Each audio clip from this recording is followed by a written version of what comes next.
Fala galera, bora para mais uma resolução de exercício? Considerando o estudo geral das soluções, analise os tipos de solução a seguir, tá? Então nós vamos analisar aqui, né? O segundo aqui é errado e o primeiro é correto, tá bom? Então vamos lá. Uma solução saturada, ou seja, aquela que atingiu o limite da saturação. Claro que isso depende do soluto, tá? Considerando uma solução em água. É aquela que contém uma grande quantidade de soluto? Depende. Dissolvida numa quantidade padrão de solvente? Vamos analisar que seja 100 gramas. Em determinadas condições de temperatura e pressão? Pois muito bem, pessoal. Quando tem uma grande quantidade de soluto, ou seja, aquela quantidade que ultrapasse o coeficiente de solubilidade, o que é o coeficiente de solubilidade? O limite que consegue se dissolver, né, de esse determinado soluto.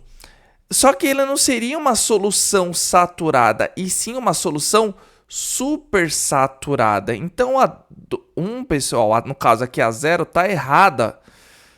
Tá legal? Não dá, porque ela deveria ser considerada supersaturada, é aquela que contém uma grande quantidade de soluto, ou seja, que ultrapasse, né, o limite de saturação, dissolvido em uma quantidade padrão, vamos colocar 100 gramas. Por exemplo, o NaCl, dependendo da temperatura, pressão, no caso, se o soluto for sólido, não vai influenciar. Mas supondo que seja 40 gramas por 100 gramas de água, em relação a isso, a solubilidade do cloreto de sódio.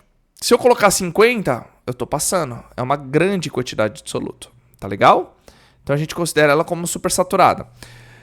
Aqui, essa era a afirmação 0, agora vamos para a afirmação 1. Uma solução que contém uma pequena quantidade de soluto em relação a uma quantidade padrão de solvente jamais poderá ser considerada solução saturada. Ela pode, dependendo, é que fala assim, tudo depende do soluto, tudo depende da natureza do soluto. Às vezes eu posso colocar 1 grama e ser o coeficiente de solubilidade. Tem solutos, principalmente sais, que a gente coloca entre aspas, né, os insolúveis, que eles têm uma pequena solubilidade, uma pequeníssima mesmo, tá? Então, assim, é uma pequena solubilidade. Então, jamais poderá ser considerada uma solução saturada, depende muito, tá? Depende muito. Então, não é, tá? Então, poderia ser considerada assim, né? Ela poderá ser considerada, às vezes, insaturada ou supersaturada. A gente sempre tem que levar em contexto, né? Por exemplo, que nem eu falei do cloreto de sódio. 40 gramas, dependendo da temperatura, né? Eu estou arredondando. Numa determinada temperatura, ela consegue se dissolver no máximo em 100 gramas de água. 40 gramas em 100 gramas de água. 45 já é muito, supersaturada. 35, 39 para baixo, a gente consegue. Mas tem uns, pessoal, que às vezes é 1 grama para 100 gramas. É muito pouco, mas depende do soluto, da natureza do soluto. Afirmação 2. A solubilidade de um gás em solução aumenta com a elevação da temperatura e diminuição da pressão? Com toda certeza não, né, pessoal? Isso aqui é ao contrário. A solubilidade do gás em solução aumenta com a diminuição da temperatura, tá? As moléculas, né, estarão menos agitadas e com a elevação da pressão. Quanto maior quantidade de matéria exercendo pressão na superfície do líquido, eu mantenho mais aquele meu gás dissolvido naquele determinada solução, no caso líquido, vamos supor água. E com a queda de temperatura, a gente aumenta a solubilidade, tá bom? 3 aqui, ó. Os solutos iônicos são igualmente solúveis em água e etanol, pois ambos os solventes são fortemente polares. Solventes são fortemente polares, porém, não. Nós temos etanol, pessoal, é um composto orgânico.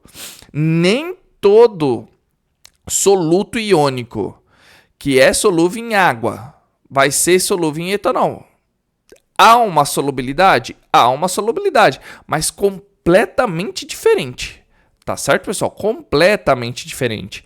Então, a 3 está errada. Tá? A 3 está completamente errada. 4. Nem todas as substâncias iônicas são igualmente solúveis em águas? Sim, nem todas as...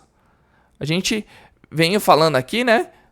Nessas 4 afirmações anteriores, que tá vendo aí, ó? Nem todas as substâncias iônicas são igualmente solúveis em água.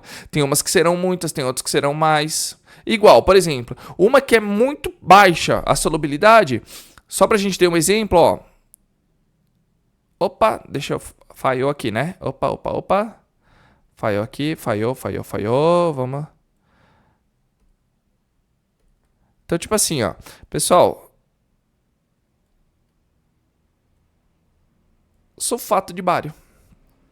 Sulfato de bário, pessoal, é muito pouco solúvel, praticamente insolúvel. Então, as alternativas que estão corretas, né? Ou seja, a única que está correta aí, pessoal, é a alternativa, né? No caso, a 4. Certo, pessoal? Um exercício até que é tranquilo, né? É só interpretativo para a gente fazer essas coisas aqui, para a gente visualizar. E, sem mais delongas, se inscreva e curta o canal Exatamente Matemática com a professora Dinan. Tá ficando show de bola aí esse canal. Dá essa força aí pra gente que 2024 virá com bastante novidades. E não se esqueçam de se inscrever, curtir e compartilhar aqui no canal. Qualquer dúvida, deixe aí nos comentários, que assim que eu visualizar, eu já tiro a dúvida de vocês e faço o vídeo questão. Tá certo, pessoal? Então, aquele abraço. Valeu!